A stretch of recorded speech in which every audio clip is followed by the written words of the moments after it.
Hello everyone, I am Akash Saini and I will be your physics faculty. We will be learning things in Hindi as well as in English so that language should not be the barrier for learning. अगर आप 12th class के बाद engineering के लिए सोच रहे हैं तो 12th क्लास की जो फर्स्ट यूनिट है जिसका नाम है इलेक्ट्रोस्टैटिक्स, ये एक बहुत इंपॉर्टेंट यूनिट है। क्यों? क्योंकि electrical engineering, electronics and communication engineering या इससे रिलेटेड जो ब्रांचेज हैं वो इलेक्ट्रोस्टैटिक पर ही बेस्ड है। तो चलिए जानते हैं कि इलेक्ट्रोस्टैटिक्स होती क्या चीज़ है। तो जो ये वर्ड है इलेक्ट्रोस्टैटिक्स, ये दो इंडिविजुअल वर्ड से मिलकर बना है, जिसका आप रिप्रेजेंटेशन देख सकते हैं स्क्रीन पर, इलेक्ट्रो प्लस स्टैटिक्स। देखिए, इलेक्ट्रो जो वर्ड होता है ये इलेक्ट्रिक डोमेन को रिप्रेजेंट कर रहा है। अब इलेक्ट्रिक डोमेन क्या चीज़ होती है ये समझना बहुत ज़रूरी है। देखिए, इलेक्ट्रिक डोमेन का जो बेसिक फंडामेंटल यूनिट है वो है इलेक्ट्रिक चार्ज। इसके बारे में आपने 10th क्लास में भी पढ़ा होगा। तो जो ये इलेक्ट्रो वर्ड है ये इलेक्ट्रिक चार्ज को रिप्रेजेंट कर रहा है। किसको रिप्रेजेंट कर रहा है? इलेक्ट्रिक चार्ज को रिप्रेजेंट कर रहा है। स्टैटिक्स का मतलब क्या होता है ये आपने 11th क्लास में भी पढ़ा होगा कि स्टैटिक्स वर्ड का जो मतलब होता है वो क्या होता है? At rest.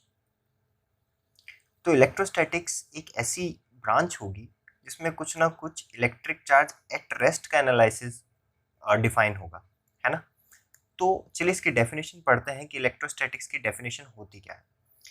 जैसे कि आप स्क्रीन पर देख पा रहे हैं, electrostatics is the branch of physics which deals with the study of electric forces, electric fields, and electric potential due to electric charges at rest.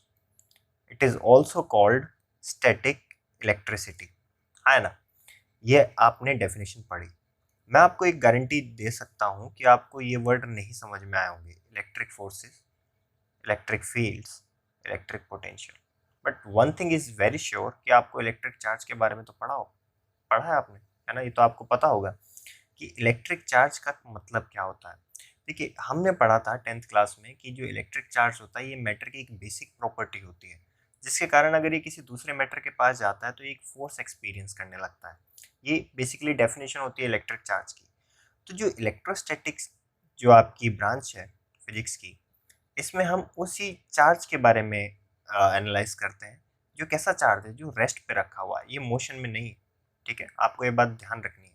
देखिए, क्या होता है जब एक चार्ज रेस्ट पे रखा हुआ होता है तो उसके अराउंड कुछ एक ऐसा एरिया होता है, जैसे ही उस एरिया में कोई दूसरा चार्ज आता है तो वो इस चार्ज के कारण कुछ फोर्स एक्सपीरियंस करने लगता है ना। तो उस फोर्स को तो हम इलेक्ट्रिक फोर्स कहते हैं। और वो एरिया, जिस एरिया में आते ही वो दूसरा चार्ज इस चार्ज के कारण फोर्स एक्सपीरियंस करने लगा था, उसको हम इलेक्ट्रिक फील्ड बोलते हैं। जैसे आपने 11th क्लास में ग्रेविटेशनल पोटेंशियल पढ़ा था। ग्रेविटेशनल पोटेंशियल क्या होता था? वो एक ग्रेविटेशनल फील्ड के कारण होता था। इसी तरीके से एक इलेक्ट्रिक फील्ड के कारण एक इलेक्ट्रिक पोटेंशियल होता है। इसके बारे में हम डिटेल में पढ़ेंगे। जैसे जैसे आप इलेक्ट्रोस्टैटिक्स में आगे बढ़ते रहेंगे तो ये वर्ड आपको क्लियर होते चले जाएंगे। ठीक है, ये बात आपको याद रखनी है कि इलेक्ट्रोस्टैटिक्स को स्टैटिक स्टैटिक इलेक्ट्रिसिटी भी कहा जाता है। ये आपको याद रखना है। चलिए, ये तो डेफिनेशन हुई, ये इंट्रोडक्शन हुआ कि इलेक्ट्रोस्टैटिक्स होता क्या है। अब क्यों इलेक्ट्रोस्टैटिक्स, वाई?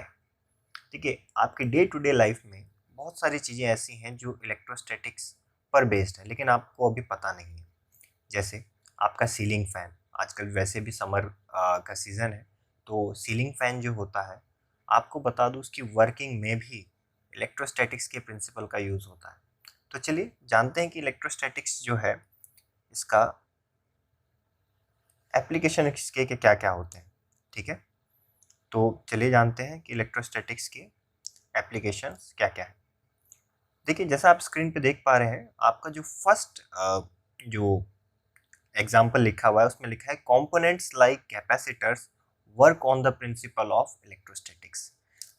अब ये नया वर्ड है कैपेसिटर्स, ये आपको अभी समझ में नहीं आया होगा, है ना। ठीक है, नहीं समझ में आया होगा, कोई बात नहीं। लेकिन आपको ये देखी हुई चीज़ नहीं लग रही है?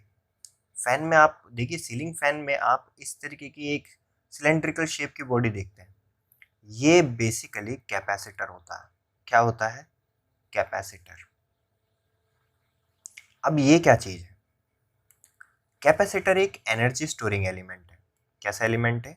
एक एनर्जी स्टोरिंग एलिमेंट है जो एनर्जी को स्टोर करने के काम आता है। ठीक है, अब इस एनर्जी स्टोरिंग एलिमेंट का यहाँ पे क्या रोल है?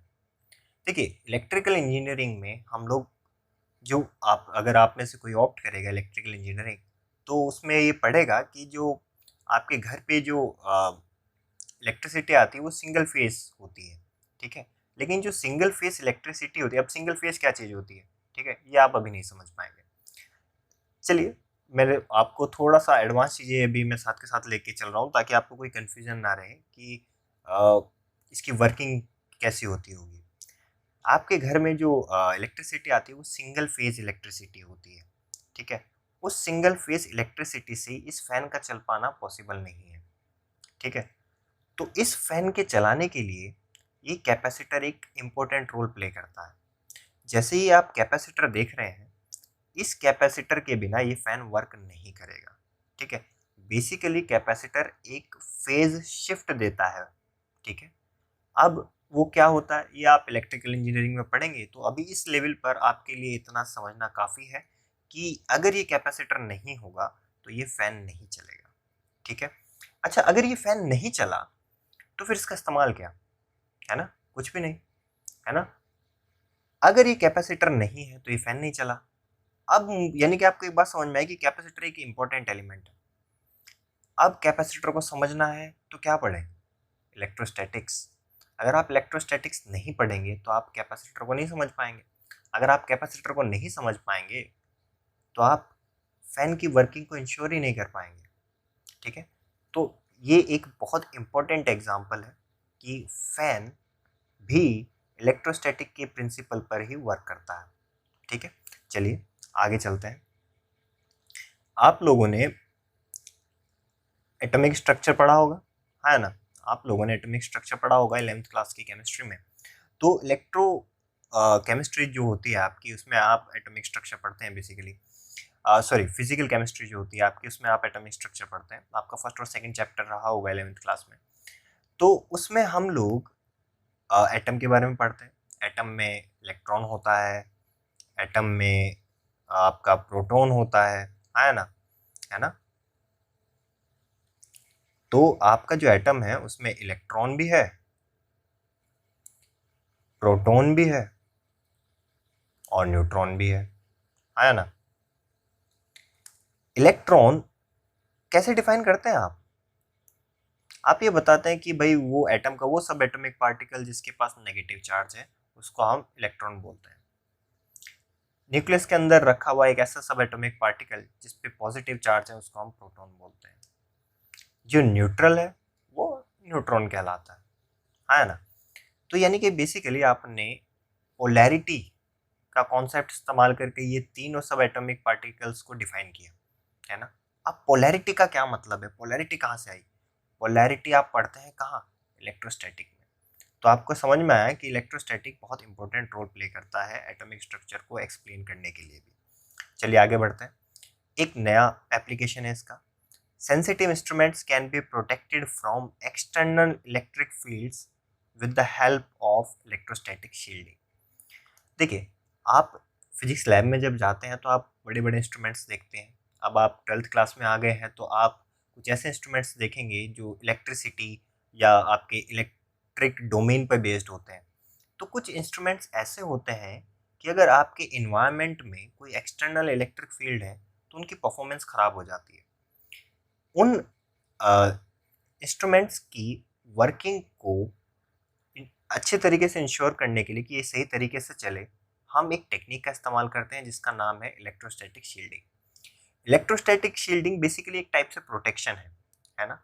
जैसे आपने कैप्टन अमेरिका के बारे में सुना होगा कि उनके पास एक शील्ड है, तो वो क्या है? वो उनकी प्रोटेक्शन के लिए, है ना। वो फाइट में भी इसका इस्तेमाल करते हैं, तो बेसिकली शील्ड प्रोटेक्ट। तो इलेक्ट्रोस्टैटिक शील्डिंग क्या है? ये एक टेक्निक है। ठीक है, ये वर्ड बहुत इंपॉर्टेंट है। ये आपके हो सकता है बोर्ड में 1 मार्क्स में भी आपसे पूछ लिया जाए कि डिफाइन इलेक्ट्रोस्टैटिक शील्डिंग। तो इलेक्ट्रोस्टैटिक शील्डिंग क्या है? ये बेसिकली एक टेक्निक है। It is a technique, it is a technique to protect to protect the sensitive instruments. ठीक है, अच्छा, यानी कि आपको इलेक्ट्रोस्टैटिक शील्डिंग के बारे में पता होना चाहिए अगर आप अपने इंस्ट्रूमेंट की वर्किंग को सही तरीके से चाहते हैं कि अगर ये सही तरीके से चले तो आपको इलेक्ट्रोस्टैटिक शील्डिंग के बारे में पता होना चाहिए। अब पता करने के लिए क्या करें, इलेक्ट्रोस्टैटिक्स पढ़ना पड़ेगा, तो है ना एक अच्छा एप्लीकेशन इलेक्ट्रोस्टैटिक का। चलिए आगे चलते हैं। देखिए, आप लोगों ने नेचर में थंडर और लाइटनिंग के बारे में तो जरूर सुना होगा, है ना, कि लाइटनिंग क्या होती है, थंडर क्या होता है। देखिए, आपको एक बात बता दूं, जो लाइटनिंग होती है ना, बेसिकली ये एक इलेक्ट्रिक चार्ज, एक बहुत बड़े इलेक्ट्रिक चार्ज का सडन डिस्चार्ज होता है। ठीक है, लाइटनिंग के कारण ही क्या होता है, थंडर होता है। तो आपको एक बात बता दूं कि lightning lightning lightning causes thunder. ठीक है, अब इसका क्या मतलब है, देखिए, आप लोगों ने कुछ न्यूज़ सुनी होगी कि आज उस प्लेस पर लाइटनिंग हो गई, वहाँ पे बहुत डैमेज हुआ। तो बेसिकली लाइटनिंग में क्या होता है, एक बहुत सारा इलेक्ट्रिक चार्ज सडनली डिस्चार्ज हो जाता है। ठीक है, जैसे ही ये चार्ज किसी भी बॉडी के कांटेक्ट में आएगा तो ये उसको बर्न कर देता है। इलेक्ट्रिक चार्ज के देखिए, लाइटनिंग के कारण जो इलेक्ट्रिक डिस्चार्ज होता है ना, उसके कारण किसी भी बॉडी का टेम्परेचर 30,000 डिग्री सेल्सियस तक बढ़ सकता है ना। तो इतना ज़्यादा टेम्परेचर आपकी जो एयर होती है ना, वो भी नहीं झेल पाती है। तो वो क्या होती है, वो एक्सप्लोजिवली एक्सपेंड करती है। तो जब वो एक्सप्लोजिवली एक्सपेंड करती है तो कुछ शॉक वेव जनरेट होती है। उन शॉक वेव का नाम है थंडर। तो उनका क्या नाम है, थंडर। तो उन शॉक वेव का नाम है थंडर। ठीक है, तो आपको ये याद रखना है कि लाइटनिंग के कारण ही थंडर होता है। जो आवाज़ कड़कती है ना, वो लाइटनिंग के कारण होती है। और लाइटनिंग क्या है, sudden discharge of electric charge. अब इलेक्ट्रिक चार्ज कहाँ पड़े, इलेक्ट्रोस्टैटिक्स में पड़े, है ना। तो यानी कि इलेक्ट्रोस्टैटिक्स, अगर मुझे थंडर और लाइटनिंग को समझना है तो मुझे इलेक्ट्रोस्टैटिक्स पढ़ना ही पड़ेगा। अब इसका मतलब ये हुआ कि इलेक्ट्रोस्टैटिक्स का प्रिंसिपल का हम इस्तेमाल करके कुछ नेचुरल फिनोमेना को भी एक्सप्लेन कर सकते हैं। तो अगर किसी नेचुरल फिनोमेना का एक्सप्लेनेशन किसी चीज़ से दिया जाता है तो ऑब्वियस सी बात है कि वो चीज़, वो थ्योरी बहुत इंपॉर्टेंट रोल प्ले करती होगी। तो इलेक्ट्रोस्टैटिक्स इसलिए इम्पोर्टेंट है। चलिए आगे चलते हैं। ये अभी हमने जो डिस्कस किया कि lightning causes thunder and lightning is a discharge of electricity, basically charge. A single stroke of lightning can heat the air around it to 30,000 degree Celsius. आप इमेजिन कीजिए कितना ज़्यादा टेम्परेचर है। This extreme heating causes the air to expand explosively fast। ठीक है, तो जब इतनी आ, बड़ी अमाउंट में जब इलेक्ट्रिक डिस्चार्ज होता है तो टेम्परेचर क्या होता है, बहुत ज़्यादा बढ़ जाता है। तो आपकी एयर भी एक्सप्लोसिवली क्या करती है, एक्सपेंड करती है। तो उसके कारण एक शॉक वेव जनरेट होती है। अब आप पूछेंगे कि शॉक वेव क्या है। ठीक है, देखिए, ये कुछ ऐसे टर्म हैं जो आप हायर स्टैंडर्ड में पढ़ेंगे इंजीनियरिंग में। अभी आप इस लेवल पे नहीं समझ सकते कि शॉक वेव क्या है, तो इसको ऐसे एज इट इज़ रहने देते हैं, आगे पढ़ते हैं। ठीक है, चलिए अब आ जाते हैं बेसिक फंडामेंटल यूनिट पे। किस पर बेस्ड इलेक्ट्रोस्टैटिक है, किस पे बेस्ड है, इलेक्ट्रिक चार्ज पर। तो इलेक्ट्रिक चार्ज की डेफिनेशन यानी कि इलेक्ट्रिक चार्ज को रिकॉल करना बहुत ज़रूरी है। तो चलिए पढ़ते हैं इसके बारे में। तो मैंने आपको पहले भी बताया था कि जैसे electric charge is a physical property of matter which causes it to experience a force when placed near other matter. ठीक है, ये बात मैंने आपको स्टार्टिंग में भी बताई थी। क्या इलेक्ट्रिक चार्ज एक वेक्टर क्वांटिटी है, नहीं। ठीक है, अच्छा, आपने 11th क्लास में भी पढ़ा होगा कि फिजिकल क्वांटिटी दो तरीके की होती है ना, दो तरीके की होती हैं। एक होती है स्केलर क्वांटिटी, एक होती है वेक्टर क्वांटिटी। कौन सी फिजिकल क्वांटिटी स्केलर क्वांटिटी कहलाती है, वो फिजिकल क्वांटिटी स्केलर क्वांटिटी कहलाती हैं जिनको डिफाइन करने के लिए आपको डायरेक्शन की जरूरत नहीं पड़ती। यानी कि जिनको एक्सप्लेन करने के लिए सिर्फ मैग्नीट्यूड ही काफ़ी है। ठीक है, उनको हम स्केलर क्वांटिटी बोलते हैं। वेक्टर क्वांटिटी कौन सी क्वांटिटी होती है? वेक्टर क्वांटिटी वो क्वांटिटी होती हैं जिनको एक्सप्लेन करने के लिए आपको मैग्नीट्यूड के साथ साथ डायरेक्शन भी डिफाइन करनी पड़ती है। मैग्नीट्यूड के साथ साथ डायरेक्शन भी आपको डिफाइन करनी पड़ेगी। ठीक है, तो उन क्वांटिटीज को हम वेक्टर क्वांटिटी बोलते हैं। तो इलेक्ट्रिक चार्ज आपकी एक स्केलर क्वांटिटी है, इसके लिए कोई डायरेक्शन नहीं होती।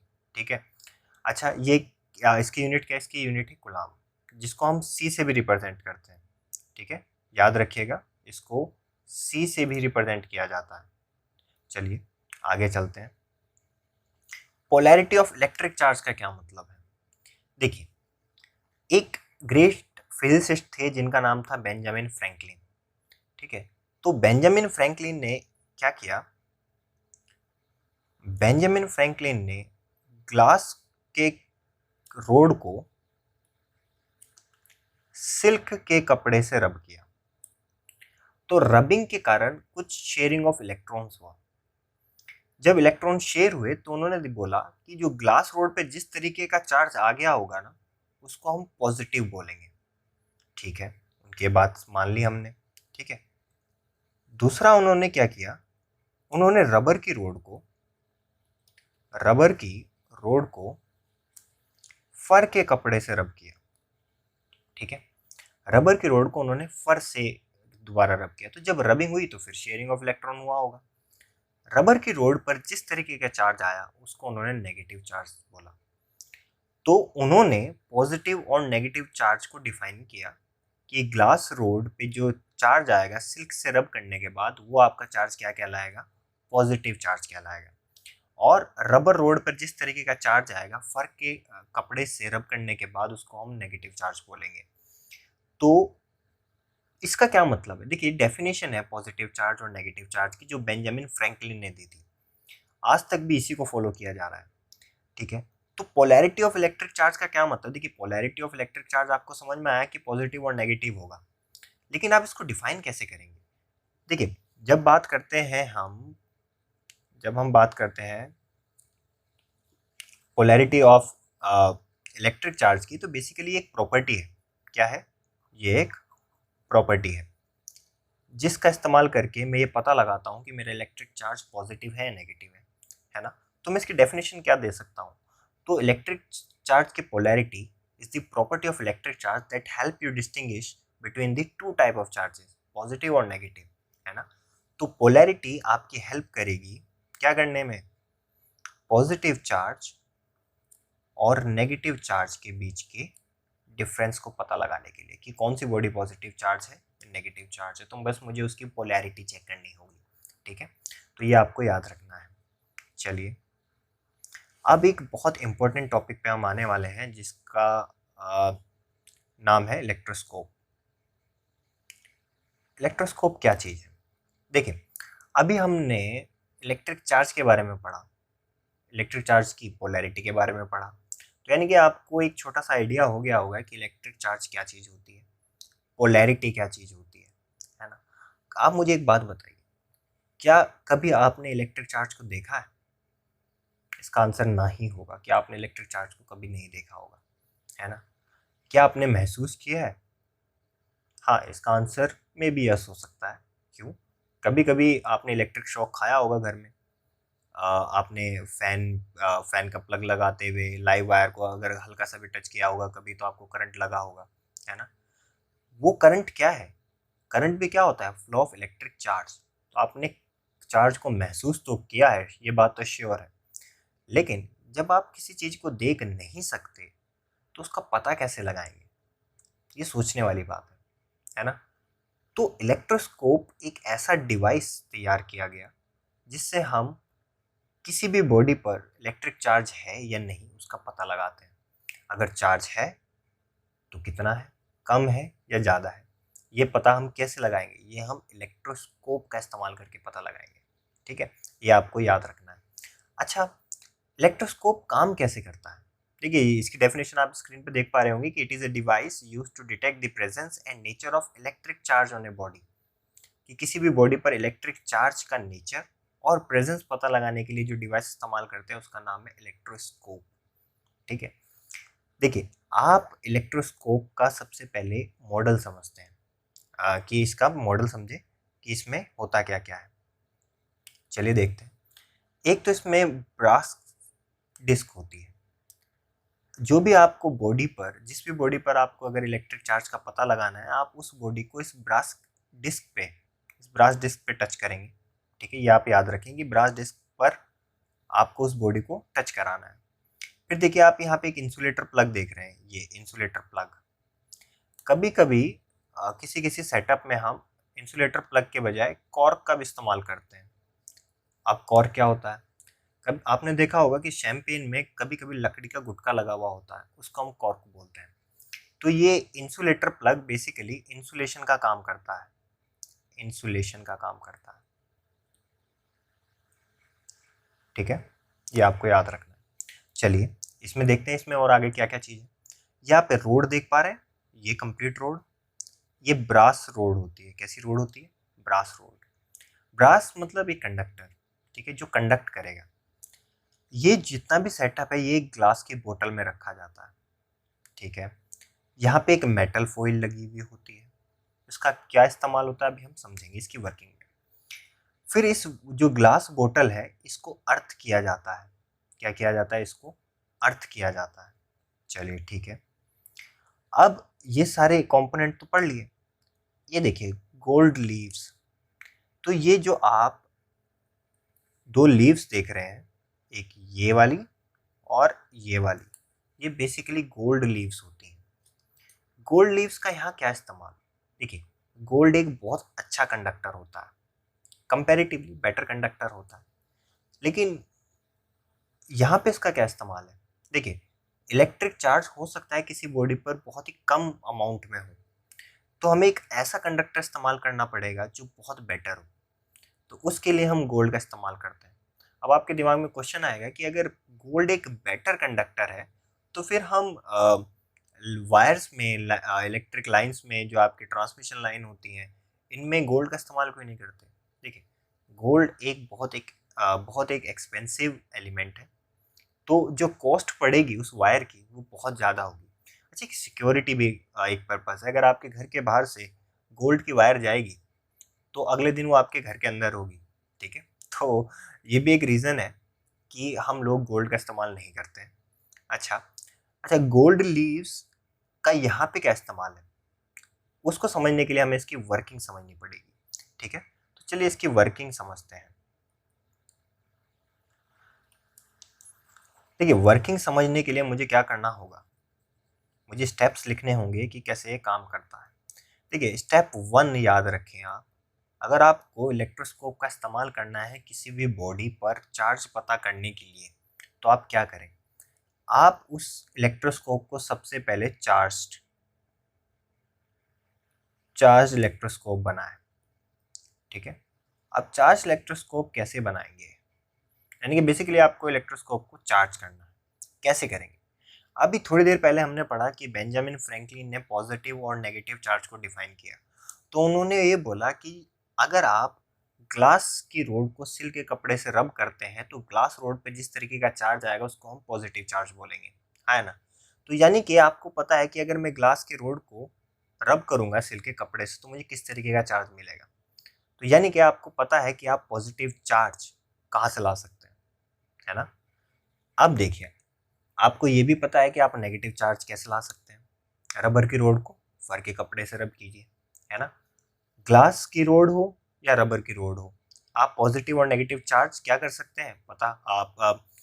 मतलब आप यूज़ कर सकते हैं ना पॉजिटिव और नेगेटिव चार्ज।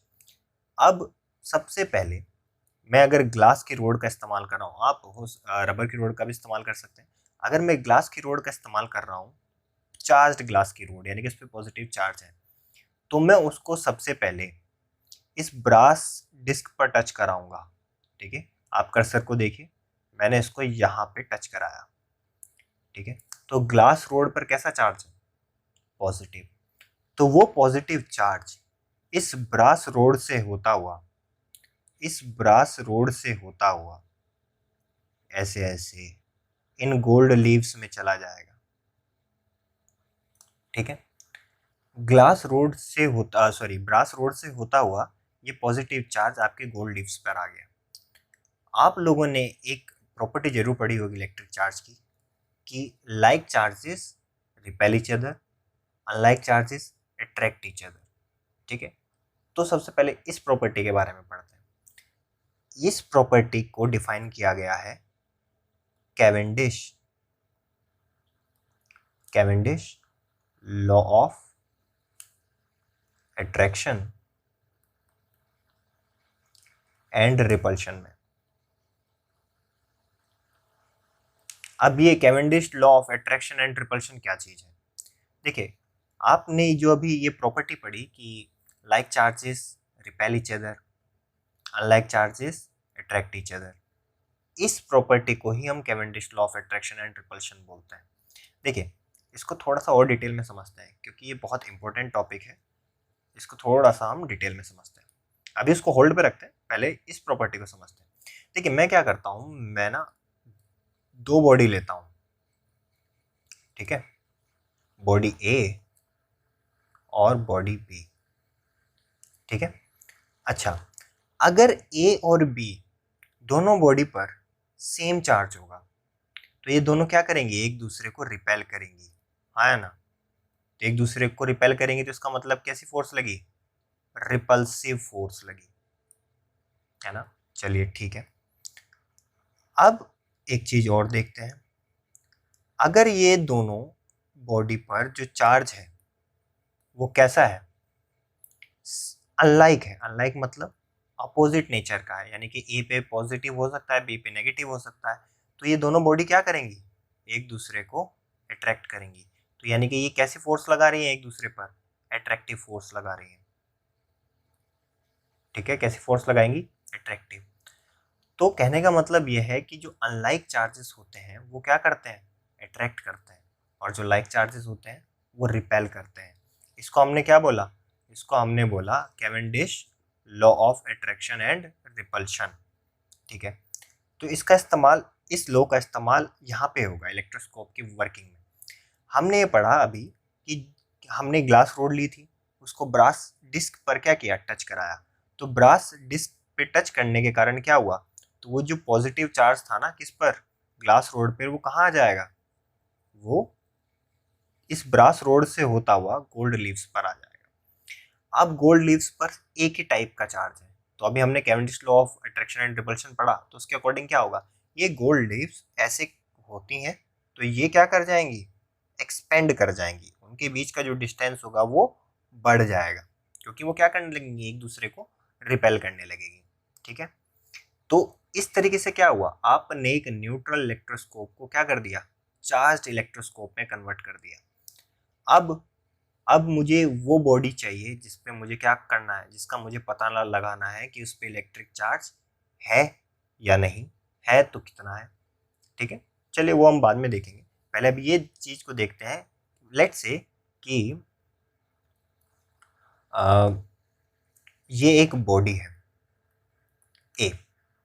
ठीक है, इसका मुझे पता लगाना है कि ये चार्ज्ड बॉडी है या नहीं है। ठीक है, तो मैं क्या करूँगा, मैंने सबसे पहले अपने इलेक्ट्रोस्कोप को चार्ज्ड इलेक्ट्रोस्कोप बना दिया। अब चार्ज्ड इलेक्ट्रोस्कोप बनाने के बाद मैं इस बॉडी को उठा के लेके जाऊंगा और फिर से इस ब्रास डिस्क पर क्या कर दूंगा, टच करा दूंगा। अब अगर इस पे कोई चार्ज नहीं है तो आपकी जो गोल्ड लीव्स थी वो चार्ज इलेक्ट्रोस्कोप के केस में जिस डिस्टेंस पे थी वो उसी डिस्टेंस पर रहेंगी, यानी कि उनकी पोजीशन में कोई चेंज नहीं आएगा, है ना। तो अगर उनकी पोजीशन में चेंज नहीं आया तो इसका मतलब आपकी जो ये बॉडी है ये कैसी होगी, ये न्यूट्रल बॉडी होगी। और न्यूट्रल बॉडी हुई तो इसका मतलब क्या है, इस पर कोई चार्ज नहीं होगा। ठीक है, चलिए, अगर इस बॉडी को मैंने टच कराया और टच कराने के बाद क्या हुआ, टच कराने के बाद ये जो गोल्ड लीव्स हैं ये फर्दर एक्सपेंड कर गई, तो इसका क्या मतलब है, आप इस बात को समझिए। भी थोड़ी देर पहले हमने बताया कि ग्लास रोड का इस्तेमाल किया है, ग्लास रोड पे पॉजिटिव चार्ज था, तो यानी कि इन गोल्ड लीव्स पे भी कैसा चार्ज होगा, पॉजिटिव चार्ज। अगर ये गोल्ड लीव्स फर्दर एक्सपेंड कर गई तो इसका मतलब है कि इनको और पॉजिटिव चार्ज मिला होगा, है ना। तो अगर इन्हें और पॉजिटिव चार्ज मिला है तो वो कहाँ से आया, वो आया इस ए बॉडी को उस ब्रास डिस्क पे टच कराने के बाद। तो इसका मतलब यह है कि जो आपकी ए बॉडी है वो कैसी है, वो पॉजिटिवली चार्ज है। कैसी बॉडी है, वो पॉजिटिवली चार्ज बॉडी है। ठीक है, तो बेसिकली मैंने क्या देखा, मैंने गोल्ड लीव्स की पोजीशन को देखा कि वो फर्दर एक्सपेंड कर गई तो वो कैसी होगी, वो पॉजिटिवली चार्ज होगी। चलिए ठीक है, अब अगर ग्लास इस ए बॉडी को टच कराने के बाद अगर आपकी ब्रास डिस्क से होता हुआ चार्ज अपोजिट नेचर का गया तो क्या होगा, अब गोल्ड लीव्स पे जो पहला पॉजिटिव चार्ज था वो कम होने लगेगा। तो यानी कि अगर ये जो आपकी ए बॉडी है इसको टच कराने, ब्रास डिस्क पे टच कराने के बाद अगर आपकी गोल्ड लीव्स पहली पोजीशन जो है ना उससे कॉन्ट्रैक्ट कर गई, यानी कि एक दूसरे के पास आ गई, तो इसका मतलब क्या है कि जो आपकी ए बॉडी पे है, ए बॉडी पे चार्ज होगा वो गोल्ड लीव्स वाले चार्ज का अपोजिट होगा। आपको पता है गोल्ड लीव्स पे पॉजिटिव चार्ज था, तो इस ए बॉडी पे किस तरीके का चार्ज होगा बताइए, नेगेटिवली चार्ज बॉडी होगी। ये कैसे, कैसा चार्ज होगा इस पे, नेगेटिव चार्ज होगा, और एक ऐसी बॉडी होगी नेगेटिवली चार्ज्ड बॉडी। ठीक है, तो आपको ये समझ में आया कि सबसे पहले आपको इलेक्ट्रोस्कोप को चार्ज्ड इलेक्ट्रोस्कोप में कन्वर्ट करना पड़ेगा। तो उसके लिए आपको कुछ नॉन चार्ज चाहिए होगा, और नॉन चार्ज कहाँ से लाएंगे, बेंजामिन फ्रैंकलिन डिफाइन करके गए हैं, तो उनकी डेफिनेशन का इस्तेमाल करके हम क्या करेंगे, इस इलेक्ट्रोस्कोप को चार्ज्ड इलेक्ट्रोस्कोप में कन्वर्ट करेंगे। अगर आपने इसको चार्ज्ड इलेक्ट्रोस्कोप में कन्वर्ट कर लिया उसके बाद ही आप किसी भी बॉडी का टेस्ट कर पाएंगे कि उस पर चार्ज है भी या नहीं। ठीक है, तो ये आपको याद रखना है। सबसे पहले क्या करना है, इलेक्ट्रोस्कोप को चार्ज इलेक्ट्रोस्कोप में कन्वर्ट करना है। अच्छा, ये तो पता लगाने, ये सब वो किस लिए समझा कि आप पता लगा पाएं कि प्रेजेंस है या नहीं। ठीक है, अगर प्रेजेंस नहीं होगी तो क्या होगा, चार्ज की वो न्यूट्रल रहेगा, तो आपकी जो गोल्ड लीव्स थी वो जिस पोजीशन पे थी वो उसी पोजीशन पे रहेंगी। अगर पॉजिटिव चार्ज का होगा तो वो फर्दर एक्सपेंड कर जाएंगी। अगर नेगेटिव चार्ज की बॉडी होगी आपकी ए बॉडी तो क्या होगा, वो कॉन्ट्रैक्ट कर जाएंगी। ठीक है, तो ये आपको याद रखना है। अच्छा चलिए, इलेक्ट्रोस्कोप का एक यूज तो हमें ये समझ में आया, दूसरा क्या यूज है। ठीक है, दूसरा यूज समझते हैं। एक बहुत इंपॉर्टेंट प्रॉपर्टी है, अधिकतर बुक्स में इसको डिफाइन नहीं किया जाता है, लिखा नहीं जाता, लेकिन हम इसको पढ़ते हैं। देखिए, दो बॉडी है, ए बॉडी और बी बॉडी।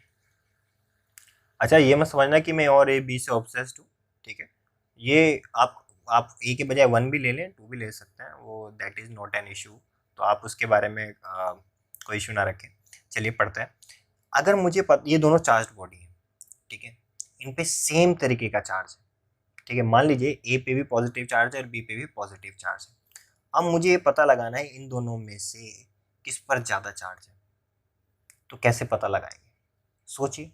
अभी हमने इलेक्ट्रोस्कोप की पूरी वर्किंग को पढ़ा, अगर हमने पूरी वर्किंग को ध्यान से समझा होगा तो एक बात समझ में आई होगी कि जिस भी बॉडी को हम ब्रास डिस्क पर टच करते हैं तो उस ब्रास रोड से होता हुआ चार्ज गोल्ड लीव्स पे आ जाता है, और वो गोल्ड लीव्स पे चार्ज, दोनों लीव्स पे चार्ज क्या होता है, सेम तरीके का होता है, तो वो क्या करने लगते हैं, एक्सपेंड करने लगते हैं, है ना। देखिए, अब मुझे इसी प्रॉपर्टी का इस्तेमाल करके ये पता लगाना है कि जो ए बॉडी है या बी बॉडी है इन दोनों में से किस पे ज़्यादा चार्ज होगा।